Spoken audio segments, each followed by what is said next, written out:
अगर आप चाहते हैं मुस्कान म्यूजिक का गाना सबसे पहले आप तक पहुंचे, तो हमारे चैनल को सब्सक्राइब करें और बेल आइकन दबाना ना भूलें।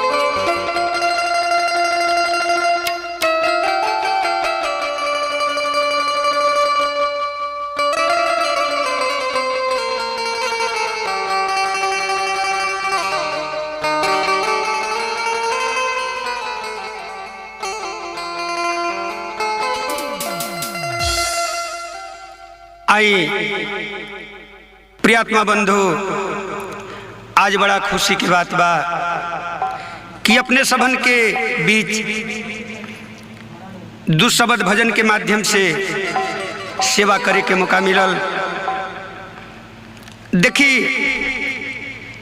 एक जना माई बाड़ी जे कि भक्ति पक्ष के बाड़ी, उनकर मन धर्म कर्म में अच्छा रहे, लेकिन उनकर पति देव बड़ी नास्तिक विचार के रहस। वो भजन भक्ति भाव के कुछ न बुझस, लेकिन अंत समय जब बुढ़ापा आइल, उनका के बीमारी पकड़ लिहल, फालिस मार दिहल, बिस्तर पर गिर गईले और बिस्तर पर ही पड़ल सब कर्म क्रिया वही पर होता। बेटा पतोह कोई पूछत नहीं खे, सिर्फ उनकर घर वाली जौन बाड़ी उनकर सेवा करता रही। एक दिन अपना पत्नी के हाथ पकड़ के पुका फाड़ के लगले रोए कि हे भगवान, केकर बिगड़नी कि आज हमरा इतना दुख भोगे के पड़ता। वही समय में उनकर घर वाली जे भगवान के भक्त रहली, वो कहली कि हे पति देव, जवन बतिया आज रुआ सोचतानी वो पहले सोच ले रहती तो आज इतना दुख भोगे के रउरा ना मिले। सभे कोई जानता कि ये संसार में बिना भगवान के भक्ति के कोई भी प्राणी के ये दुनिया में सुख ना मिलेला। जे प्रभु से दूर रहेला, प्रभु से विरोध करेला, ओकरा ऐसे ही दुख काटे के पड़ेला। ऐसे अब हम का कर सकतानी? यही तरह से वो अपना पति के समझावतारी। अब आई भजन के माध्यम से एकरा के श्रवण करी, जौना भजन में हमने के बेंजू पर साथ दे रहल बानी सुर के सम्राट जगन भैया जी, और नाल पर साथ दे रहल बानी उपेंद्र शर्मा जी, पैड पर साथ दे रहल बानी पुनील बबुआ और मंगल बबुआ जी, और मुस्कान रिकॉर्डिंग के माध्यम से अपने सबन के बीच साथ दे रहल बानी धर्मदेव शाह जी, और साथ में बानी प्रदीप बबुआ जी। एशियाई उनकर घर वाली कैसे उनका के कहतारी आ कैसे समझावतारी, भजन के माध्यम से सुनी।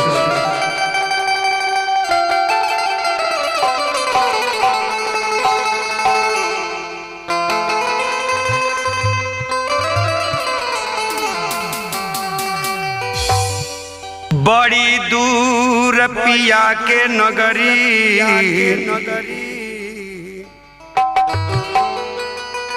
बड़ी दूर पिया के नगरी, रास्ता बायन जान, बिना भक्ति कैसे पार हो जाई।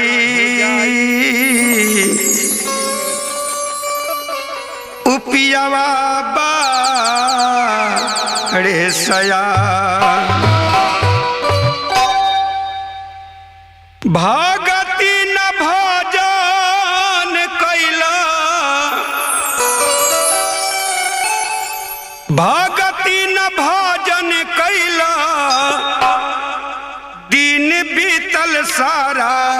ए अभिमानी सैया, ए अभिमानी सैया, कैसे लागी नैया ई किनारा। ए अभिमानी सैया, कैसे लागी नैया ई किनारा। भगती न भोजन कैला, भगती न भोजन कैला, दिन बीतल सारा। ए अभिमानी सैया, ए अभिमानी सैया, कैसे लागी नैया ई किनारा। ए अभिमानी सैया, कैसे लागी नैया ई किनारा। ए अभिमानी सैया, कैसे लागी नैया ई किनारा।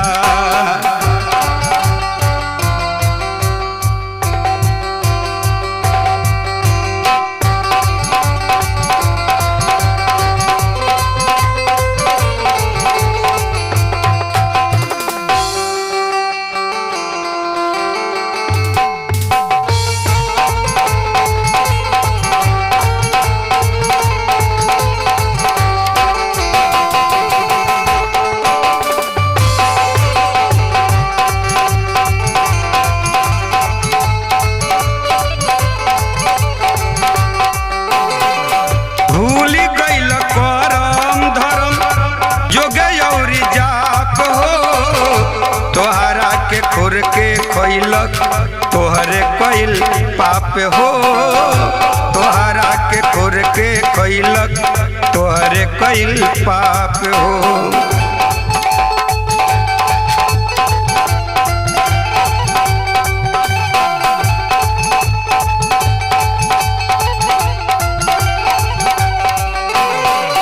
भूली गइल करम धर्म जोगे औरी जाप हो, तोहरा के खुर के खैलक तोहरे कैल पाप हो, तोहरा के खुर के खैलक तोहरे कैल पाप हो।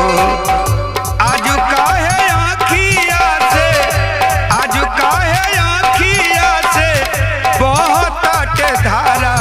ए अभिमानी सैया, ए अभिमानी सैया, कैसे लागी नैया ई किनारा। ए अभिमानी सैया, कैसे लागी नैया ई किनारा।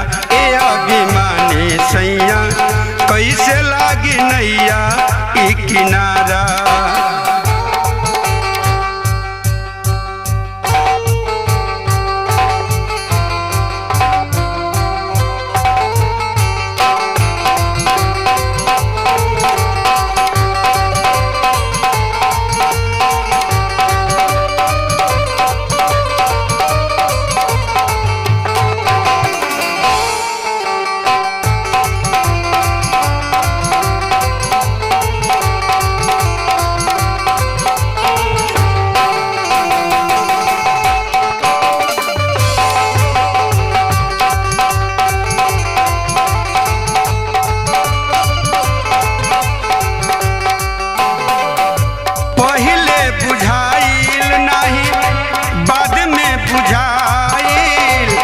जहिया जवानी के ई फूल मुरझाई, जहिया जवानी के ई फूल कुमिलाई।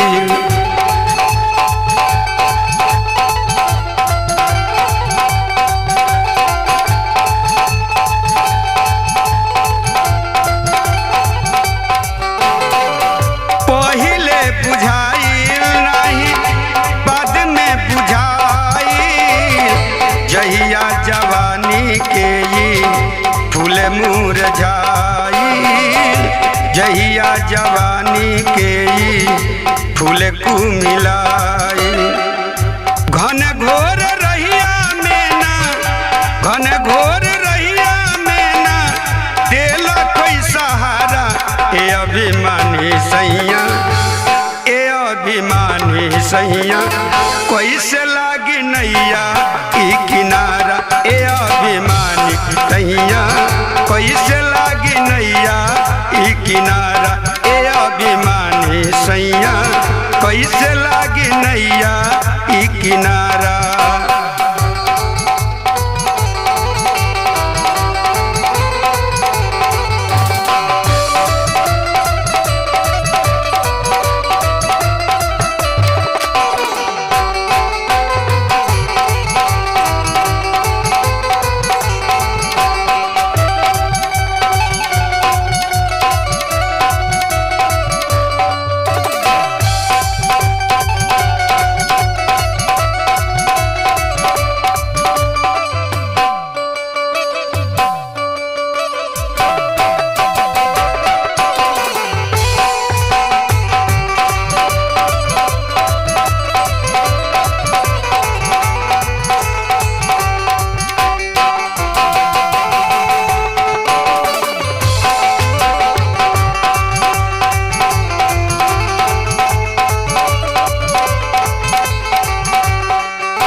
देश जाई ओह दिन देखिए नाही बापे औरी माई ओह दिन देखिए नाही बापे औरी माई।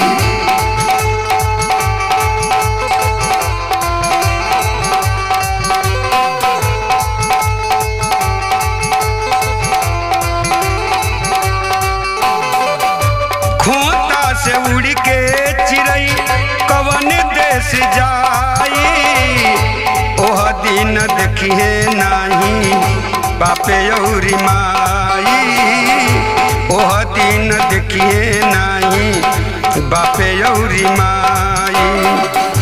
सबे कोई छूट जाई सबे कोई छूट जाई बेटा नाती सारा ए अभिमानी सैया ए अभिमानी सैया कैसे लागी नैया ई किनारा ए अभिमानी सैया कैसे लागी नैया ई किनारा ए अभिमानी सैया कैसे लागी नैया ई किनारा।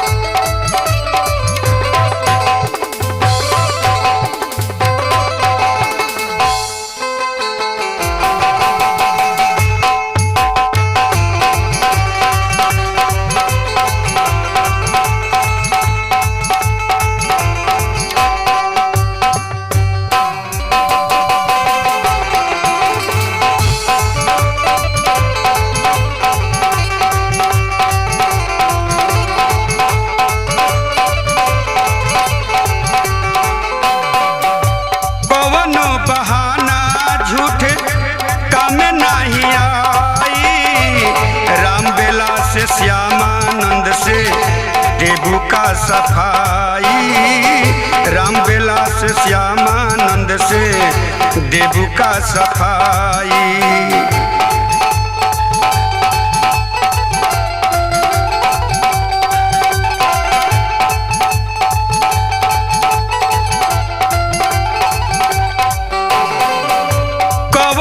बहाना झूठ कम नहीं आई राम बेला से श्यामानंद से देबू का सफाई राम बेला से श्यामानंद से देबू का सफाई। बिना भोग भोगले नहीं बिना भोग भोगले नहीं पैबू छुटकारा ए अभिमानी सैया ए अभिमानी सैया कैसे लागी नैया ई किनारा ए अभिमानी सैया कैसे लागी नैया ई किनारा। भगती न भजन कैलो भगती न भजन कैलो दिन बीतल सारा ए अभिमानी सैया ए अभिमानी सैया कैसे लागी नैया ई किनारा ए अभिमानी सैया कैसे लागी नैया ई किनारा ए अभिमानी सैया कैसे लागी नैया ई किनारा।